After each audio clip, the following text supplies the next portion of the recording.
Bismillahirrahmanirrahim. Assalamualaikum warahmatullahi wabarakatuh.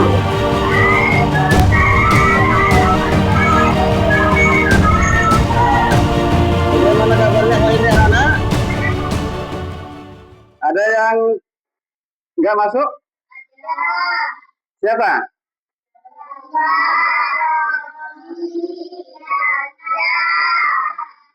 Banyak ya? Ada 4. Ya mudah-mudahan kita doakan mereka yang tidak masuk itu bisa hadir besok. Yang sakit mudah-mudahan diberikan kesehatan oleh Allah. Baik, sebelum memulai pelajaran kita terlebih dahulu membaca doa. Doa dipimpin oleh ketua kelas.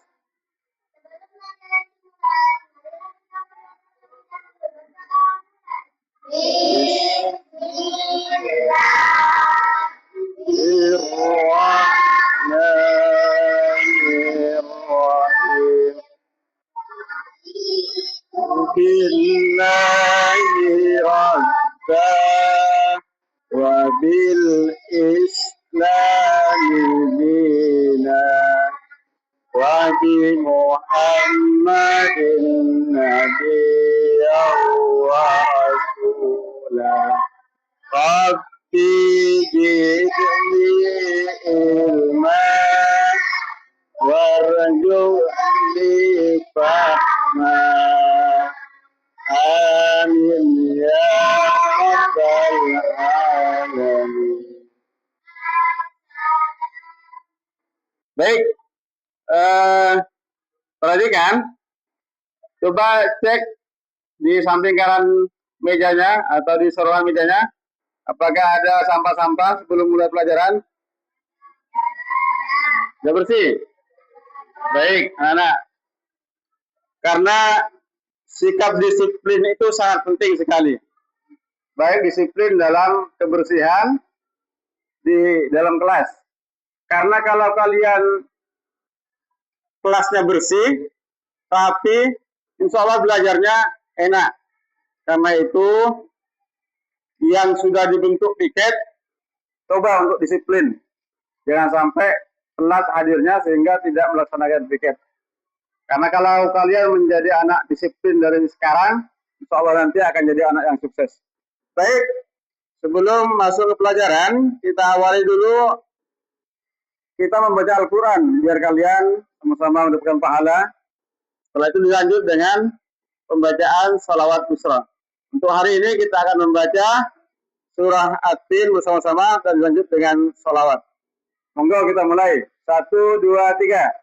A'udzu billahi minasy syaithanir rajim.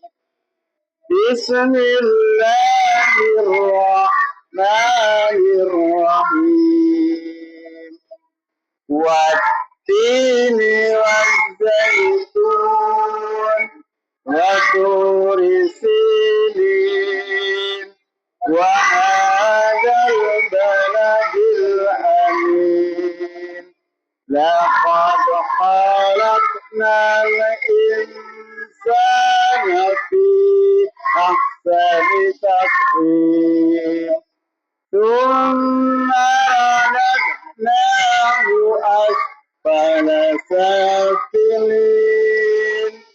Illal ladzina amanu wa amilus solihati falahum ajrun ghairu mamnun.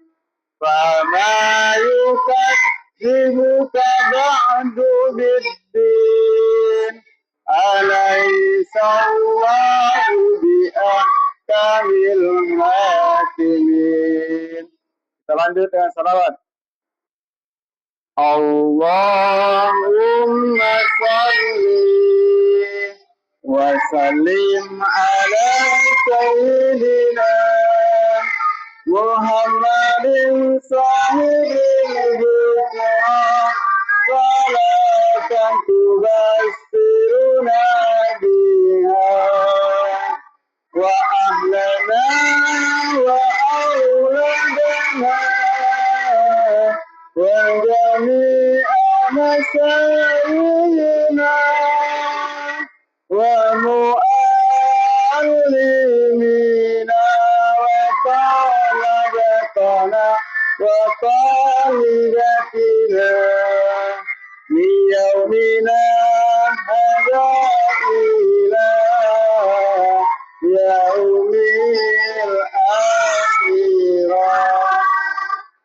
semangat.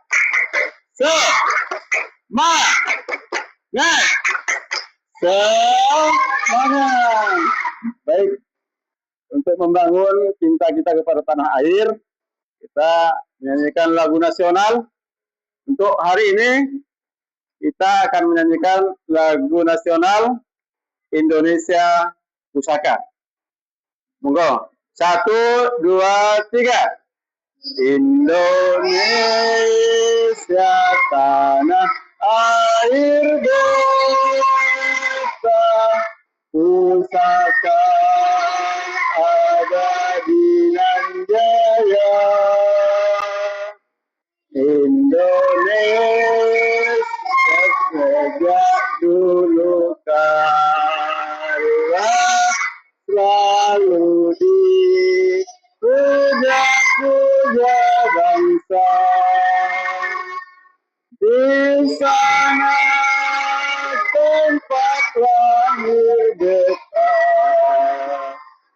dibuai dibesarkan bunda, tempat berlindung di hari tua, sampai akhir menutup mata. Baiklah anak, untuk hari ini kita akan belajar PAI bab 10, yaitu tentang kisah Rasulullah membangun kota Makkah. Jadi ini yang akan kita bahas pada hari ini. Dalam pembahasan bab ini ada 3 yang akan disampaikan, tapi pada kesempatan ini hanya 1 saja. Jadi ada 3 materi di bab ini. Yang pertama membangun masjid, yang kedua menjalin ukhuwah atau persaudaraan, yang ketiga menggalang kerukunan. Akan tetapi untuk saat ini kita hanya akan membahas 1, yaitu membangun masjid. Baik. Sebelumnya Pak Guru akan menanyakan kepada kalian, di rumah kalian atau di rumah kalian ada masjid nggak? Ada ya? Pastinya ada lah. Kira-kira di lingkungan kalian ada berapa masjid? Ya, Laili. Ada 4. Ini Rizky. 4 juga. Ada 2. Bil. Ada 5. Banyak berarti ya. Mudah-mudahan dengan adanya masjid-masjid ini bermanfaat buat kalian. Terus Pak Guru tanya, kira-kira di masjid tempat kamu kegiatannya apa saja? Membersihkan masjid. Oh, ada kerja bakti. Apa lagi? Oh, ada sholat 2 waktu aktif. Oh, sholat Jumat juga tidak dipakai. Biasanya ada masjid itu atau musala tidak digunakan untuk sholat Jumat, ada juga yang digunakan untuk sholat Jumat. Sadar? Oh, tempat musyawarah juga. Ya, mungkin sekarang kan sudah mau masuk Idul Adha. Nah, mungkin bermusyawarah bagaimana untuk penyembelihan hewan kurban nanti ya. Jadi, oke. Kita akan membahas pertama tujuan pembelajaran. Nah, setiap pembelajaran pasti ada tujuannya. Kalau nggak ada tujuannya nggak nyampe-nyampe. Contoh, kalian mau jalan-jalan harus ada tujuan. Jalannya kemana? Kalau nggak ada tujuan, muter. Nah, tujuannya Rizky mau berangkat ke Bangsal, mau beli bensin, nyampe ke pom. Nah, itu ada tujuan. Begitupun juga pembelajaran ya, harus ada tujuan. Nah, tujuan di sini yang pertama adalah kalian bisa mengetahui bagaimana Rasulullah membangun kota Madinah. Jadi ceritanya dari awal hijrah dari Mekah ke Madinah, terus membangun kota Madinah itu seperti apa? Itu yang pertama. Yang kedua, kalian bisa mengetahui bagaimana proses dan fungsi masjid. Prosesnya pembangunan masjid seperti apa? Nah, itu kamu bisa mengetahui. Fungsinya juga masjid itu apa? Apakah hanya sebagai tempat sholat saja atau ada yang lain? Nah, itu kamu nanti bisa mengetahui. Yang terakhir yaitu tujuannya adalah bagaimana kamu bisa menyerap nilai-nilai kebaikan dari membangun masjid. Jadi itu tujuan dari materi kita pada hari ini. Baik, kita lanjut. Nah, yang pertama kita akan membahas tentang membangun masjid. Masjid yang dibangun oleh Rasulullah adalah masjid apa? Masjid Nabawi. Baik. Pada tahun ke-14 kenabian, Rasulullah Shallallahu Alaihi Wasallam dan para sahabat berhijrah dari mana hijrahnya? Dari kota Mekah ke kota Yathrib. Nah, Yathrib itu nama Madinah sejak dulu, nama awal kota Madinah. Jadi kota Madinah itu sebelumnya namanya Yathrib. Nah, setelah datang Rasulullah baru menjadi Al-Madinatul Munawwarah. Nah, jadi itulah pindahnya dari kota Mekah ke kota Madinah. Nah, kedatangan beliau disambut dengan sukacita, bergembira oleh penduduk Madinah, baik dari suku Aus, Khazraj maupun dari kaum muslimin lainnya. Senang Rasulullah datang tuh, masyarakat Madinah itu sangat senang sekali menyambut kedatangan dari Rasulullah. Yang ketiga, langkah pertama dan paling utama yang dilakukan Rasulullah setelah tiba adalah membangun tempat untuk beribadah kepada Allah. Iya, karena ini adalah sebagai fondasi dari peradaban Islam. Jadi Rasulullah tidak membangun pasar dulu, tidak membangun pemerintahan atau membangun rumah sendiri, tidak. Tapi Rasulullah yang pertama dibangun adalah membangun masjid, karena ini adalah sebagai fondasi untuk membangun peradaban Islam, kepemimpinan Islam. Jadi masyarakatnya dulu dirajinkan untuk ibadah. Nah, selanjutnya ada hadis Rasulullah yang mengenai masjid, yang mana hadis ini diriwayatkan oleh Imam Muslim, yang artinya sesungguhnya masjid yang pertama kali dibangun untuk manusia adalah Baitullah di Mekah, dan yang kedua adalah Masjid Nabawi di Madinah. Jadi yaitu Ka'bah itu yang pertama. Tapi setelah Rasulullah hijrah ke Madinah, maka Rasulullah membangun masjid yang namanya Masjid Nabawi. Ini ya masjid yang pertama kali dibangun di Madinah.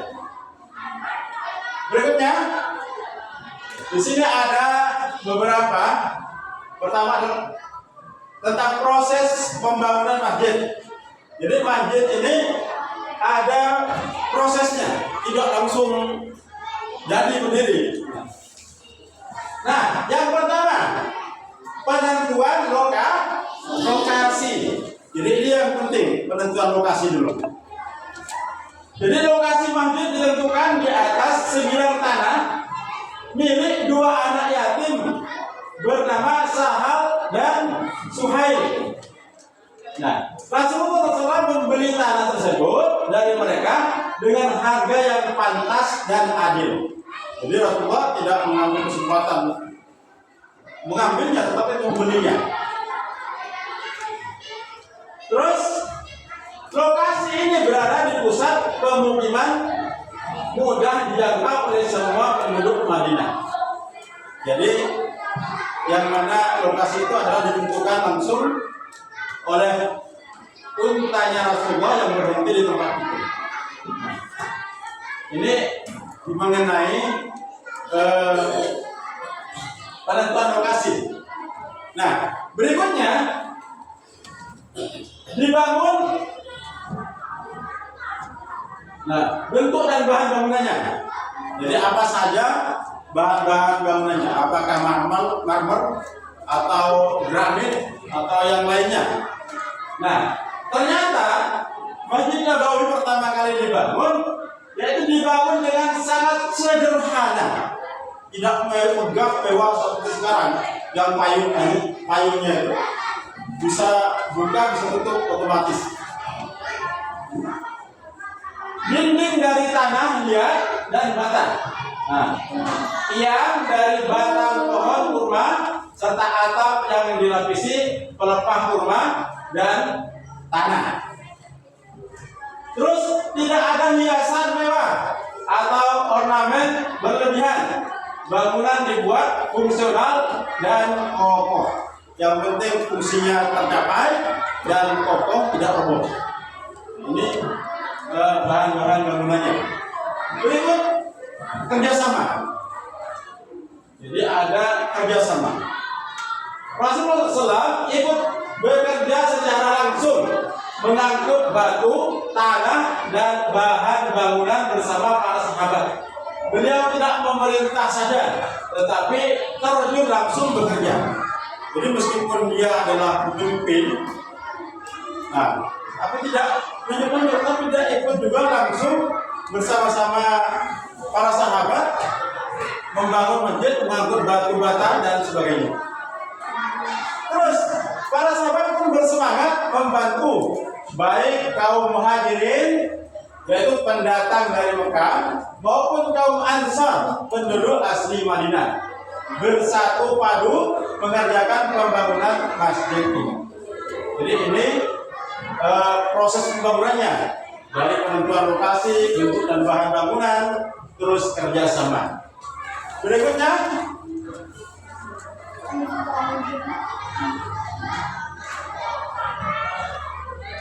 hadis Nabi Muhammad yang diriwayatkan oleh Ibnu Hisham, yaitu tidak ada beda antara Rasulullah dan kami saat membangun masjid. Beliau mengangkut beban seperti kami mengangkut beban. Jadi meskipun Rasulullah ini seorang nabi, tapi tidak ada bedanya dalam membangun masjid ini. Sama-sama kerjasama. Ini yang perlu kita ambil pelajaran. Selanjutnya kita memasuki materi fungsi Masjid Nabawi. Nah, apa sih fungsinya masjid itu?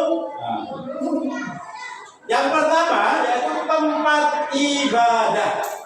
Jadi fungsinya masjid untuk tempat ibadah, yaitu sebagai pusat pelaksanaan sholat lima waktu, sholat Jumat, dan juga ibadah-ibadah yang lainnya.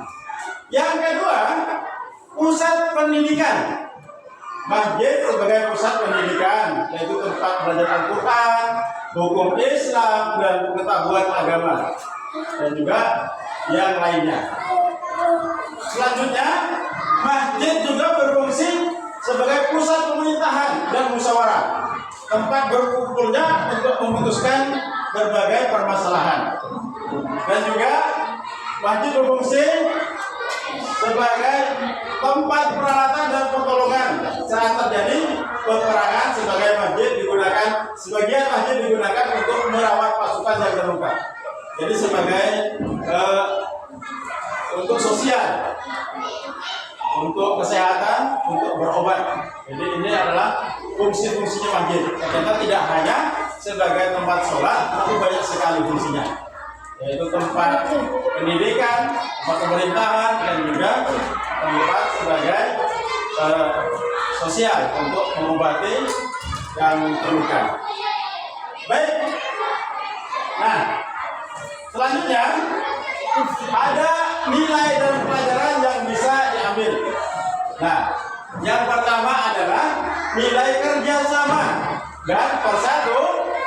Nah, tadi kan dunia itu bagaimana kerjasamanya, tidak hanya sahabat saja yang bekerja, tidak semua juga ikut andil dalam pembangunan Masjid Nabawi ini.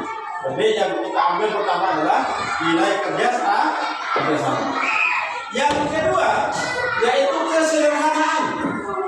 Kesederhanaan kita lihat dari bahan-bahan bangunan Masjid Nabawi, yaitu ada dari batah yang terbuat dari tanah, ada dari pohon kurma, pelepah kurma. Ini adalah hal-hal yang sederhana sekali, tidak ada rame dan sebagainya. Jadi nilai kesederhanaan, tetapi mampu untuk menampung dan juga mampu untuk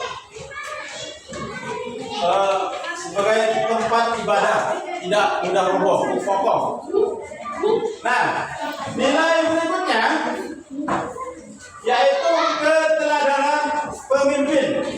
Jadi pemimpin harus menjadi contoh nyata dalam bekerja dan berbakti. Karena tadi Rasulullah memberikan contoh juga, tidak hanya melihat. Ini sebagai pemimpin harus memberi contoh. Baik, coba kalian amati video ini.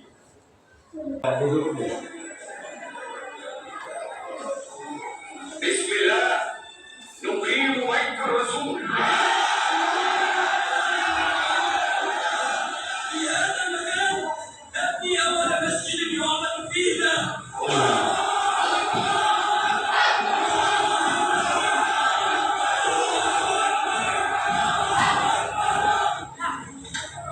Ini untuk pembangunan. Saling kerja sama tadi, sahabat. Nah, ini buat bata, dicetak dari tanah. Nah, ini yang rumah, ini kan tiangnya, dan rumah. Nah, ini mulai batanya.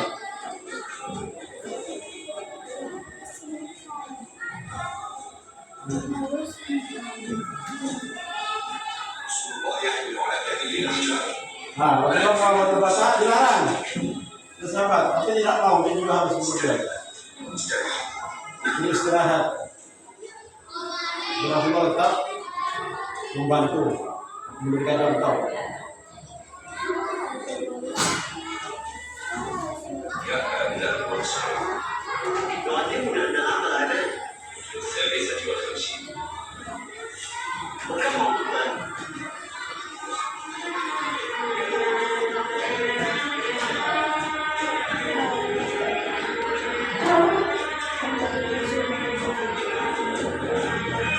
Sangat sederhana sekali kalau kita lihat ini bahan-bahannya, nah sederhana itu atap,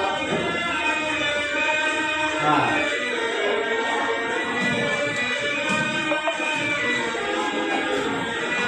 lantainya itu batu bata juga di susun rapi. Nah dalam kurma itu sudah disusun.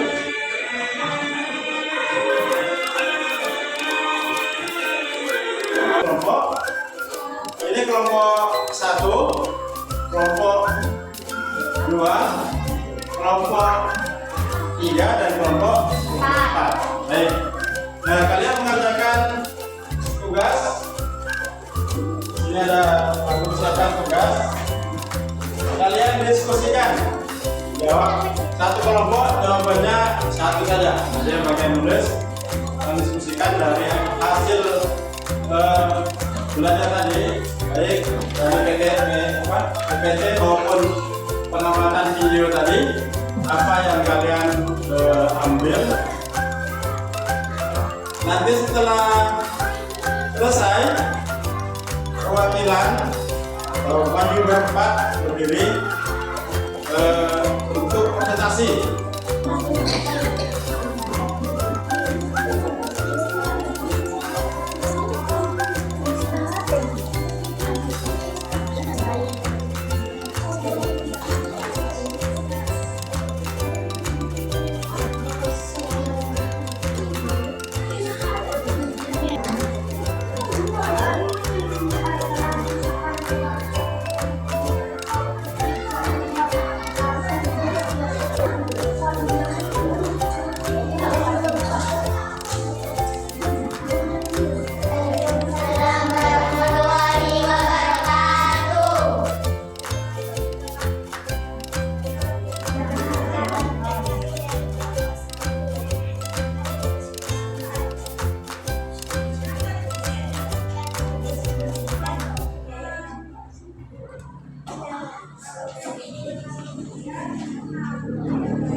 Baik.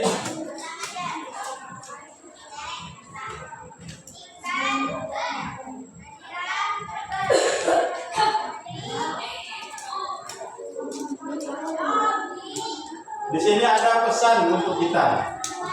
Terakhir ini pesan. Mari kita cintai dan makmurkan masjid-masjid di sekitar kita. Bagaimana Rasulullah juga memakmurkan Masjid Nabawi agar menjadi tempat yang dicintai oleh Allah Subhanahu wa Ta'ala. Jadi kalian inilah nanti sebagai penerus yang akan meneruskan bagaimana kalian bisa memakmurkan masjid-masjid yang ada di lingkungan kita. Baik, saya rasa kalian sudah mampu memahami materi yang Pak Guru sampaikan pada kesempatan ini. Sekarang kalian mengerjakan LKPD ini, kalian kerjakan.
Bagus sekali.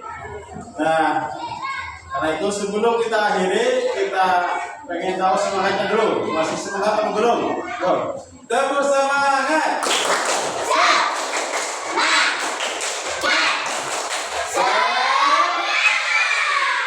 Baik. Kita tutup dengan doa kafaratul majlis. Subhanakallahumma wa bihamdika asyhadu an la ilaha illa anta astaghfiruka wa atubu ilaik. Terima kasih, sampai jumpa di pelajaran berikutnya. Kita akan membahas tentang menjalin ukhuwah atau persaudaraan. Mudah-mudahan materi kita hari ini bisa bermanfaat buat kita.